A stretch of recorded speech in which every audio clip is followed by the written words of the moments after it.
Sa lahat ng mga car user dyan, makinig po kayo, lalong-lalo na sa mga walang TPMS or Tire Pressure Monitoring System mga kaibigan. Ito po siya mga kaibigan. Oh. Ayan po, in-install ko siya sa aking sedan. So yung sasakyan po kasi natin is Toyota Vios. Tatanggal po ito mga kaibigan at bukod dyan solar po yan. Ayan siya, ito yung solar niya mga kaibigan ha.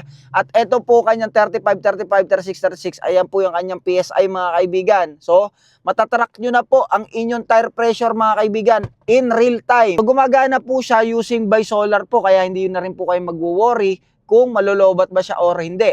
Or kung halimbawa naman pong walang araw or madilim mga kaibigan, wag po kayo mag-alala dahil pwede nyo po siyang i-charge using by USB. Ayan po siya mga kaibigan. No? Bilog niyan mga kaibigan is para lang din pong pito na ikakabit nyo po doon sa inyong gulong. So punta po tayo sa ating gulong mga kaibigan. Ito po mga kaibigan yung tinutukoy ko na takip ng pito mga kaibigan. Ayan po siya. Ayan. Ito po siya mga kaibigan. Ayan. So ito po ang ibig sabihin niyan, FR.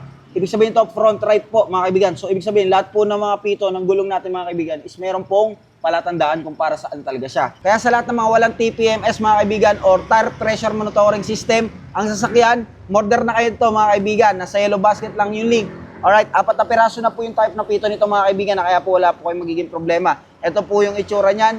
Sobrang useful po nito para sa ating mga car user. Order mo na yan, nandiyan lang sa yellow basket yung link. Happy checkout and drive safe. Peace out.